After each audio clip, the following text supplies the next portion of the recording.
And welcome back. This is your man Warrior, and this is another patron roster review. This is Jayhew647 from the British Knights. What's happening, British Knights? All right, so Jayhew has been playing quite a long time. He's not free to play. He does spend some money in the game. He did take a bit of a break. Man, those breaks can kill you. You can go from the top 20 or top 50 and then have a hard time after your break even reaching the top 100. So the fact that you broke into the top 100 is awesome. You've got a Zeta Qui-Gon Jinn lead with Yoda and Aayla Secura and Jedi Knight Anakin. Great team. Luminara will work for now, but you definitely want to unlock Jedi General Kenobi and put General Kenobi in Luminara's spot.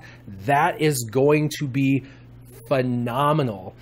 I'm telling you, it's going to make a total difference. I have a guy in my top 5 that uses that. Hronolop, he uses the General Kenobi, this exact setup, except for instead of Luminara, General Kenobi, and he has no problem tearing through to the #1 spot when it's payout time. So definitely recommend that.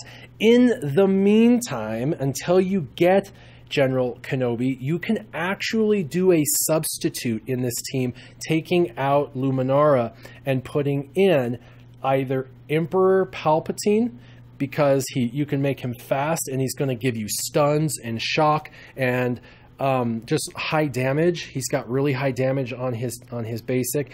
Or you could put in Darth Nihilus into this. So let's go ahead and go to your Sith real quick. Now, I know it sounds crazy to have an all-Jedi team and throw a Sith on there, and I know you're like a super Jedi fan, which is why you're sold out Jedi, and I get it. But Luminara just isn't going to make the cut on your team. Not enough damage. The ability block is a single target, and her heal, while it's good, is just, you really need to not focus on the healing because you have to focus on the damage. You already have the foresight up and tenacity up and all of that, so now you need as much damage as possible. So my suggestion would be to put Darth Nihilus or Emperor Palpatine. Now, Darth Nihilus would be who I lean towards, and that would be one heck of a wicked team, have Darth Nihilus and 4 Jedi. But your Darth Nihilus is 4-star gear 9, not quite high enough, and it would be the only one without foresight up, and so the opponent would probably target Darth Nihilus pretty quickly, taking him out pretty quickly, and he'd probably never get the opportunity to be utilized the way that I'm thinking. So for now, my recommendation more than likely is going to be Emperor Palpatine. Stick him in replace of Luminara and see what happens when you get a really fast Emperor Palpatine on your team. He will provide another level of stuns and damage and speed that you are currently kind of missing on your team, and he can heal himself. So if they're targeting him, he can heal himself. So that's excellent. I would highly recommend that. Now, as far as Arena, that's what I would do. I would replace Luminara. Let's go ahead and move to, really quick, just an overall farm list. I've got 8 characters I think that you should farm.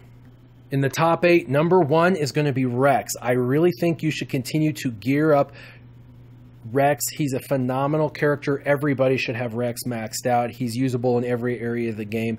Definitely get Rex up there. He is a leader that is an answer to all other metas, so definitely get Rex up there. The next that I suggest is in the top 8 is B2 Super Battle Droid. The B2 Super Battle Droid is anti-meta. You can plug him in on any team and go against any meta, and he's going to help you tear through whatever teams you're going for. He's one of the best disruption characters in the game. I notice you haven't even put any time into him. You are spending some money in the game, so this is definitely a character I would put in your favorites and farm. #3 in the top 8, who to farm for you, is going to be the TIE Fighter pilot. You definitely want to use him. He's got a phenomenal ship. He is an excellent Empire character, one of the best Empire characters, especially under Emperor Palpatine, and you do not have him leveled up whatsoever. I would definitely hyper-focus on the TIE Fighter pilot. #4 would be Kylo Ren. I would highly recommend Kylo Ren. He's usable in any lineup. You do not have to do first order. You can use him anywhere. In Arena, you can use him in Phase 1 for the heroic raids. He is just a phenomenal rework. They did a great job with him. I would definitely recommend this your #4 person to throw in your favorites and farm. Number 5 would be Sunfac. I love Sunfac. You've got him with good mods, and you've got him 7-star with his abilities at level 7, which is excellent, but I would continue to gear him up. You've got him at, like, I think, gear 7. So you've got him at gear 7. I would highly recommend you finish him off. He's utilitarian. You can put him in a lot of different team compositions, and he's going to do phenomenal. I just highly recommend that you finish him. Number 6 would be Boba Fett. You're working on him. He's only gear 8 and he has mediocre mods on him. I would highly recommend finishing him. B2 Battle Droid and Boba Fett, those two could be put on pretty much any team and do very, very well with 3 other synergistic characters. You could put 3 Sith with them. You could put 3 Jedi with them. You could put 3 Rebels with them, and they're going to do awesome. Boba Fett's also going to help you with the Scoundrel events, so make sure you get Boba Fett from gear 8 up. Definitely throw him in your favorites. Number 7 is Darth Maul. You've got him pretty good on mods, pretty good on attacks and abilities, but you got him gear 9, and I would definitely recommend you finishing him off, especially for ships and for the fact that he's good in arena. I would definitely finish. He's at 9. Throw him at gear 9. Throw him into your favorites and put him as one of your top 8 to work on and focus on.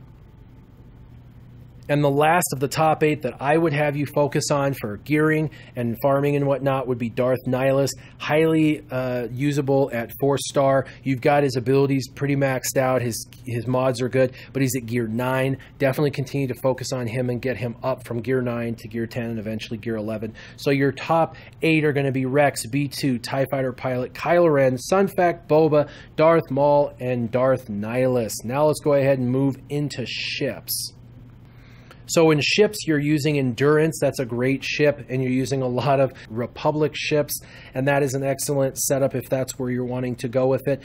I think you could put Admiral Akbar in there and try it out just to see, but since you got Endurance in there, I'm going to give you suggestions on Endurance and how to make your initial lineup a little more effective. So the Endurance, I would have Biggs and Wedge like you currently have. I would also have Ahsoka and Sunfac and your First Order TIE Fighter. And the reason for that is because you need someone to be able to apply target lock, and Ahsoka to dispel the opponent's taunt, and Sunfac as a secondary tank. Not only can you toss around a taunt with your Endurance, but you'll have a couple of ships that are taunting. It's going to be super irritating for them to be able to get to your Scimitar or your First Order Stormtrooper or First Order ship.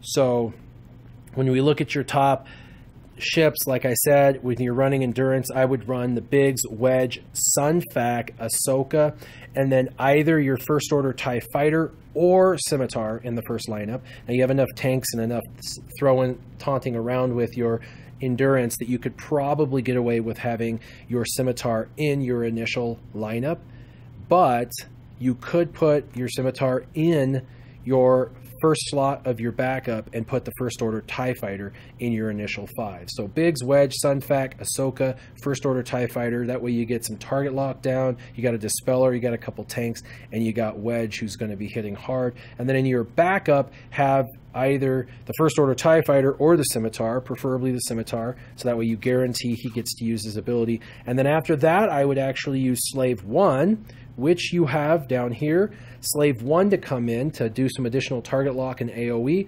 and then Jedi Consular's ship, who's your #1 most powerful ship, as your 3rd slotted ship to come in at the end, a Republic ship, so excellent.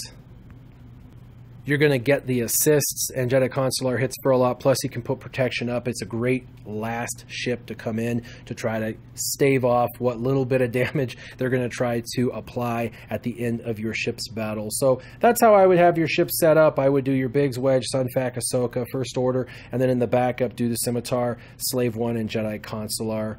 So what are your thoughts, Jayhew? What are you thinking? Definitely farm those top 8 that I said, from Rex, B2, TIE Fighter Pilot, Kylo Ren, Sunfac, Boba, Darth Maul, and Darth Nihilus. Mix up your team a little bit on ships, see how you do. I'm interested to see if you can break the top 100 with the suggestions that I made. Make sure that you use all 5 of your refreshes in battles to try and climb as high as you can each day. Don't just do one battle and call it good. Try to climb each day with those. That is all I've got for you, Jayhew. Hopefully this will get you hyper-focused on the top 8 farms. As always, keep your gaming on. Warrior, out.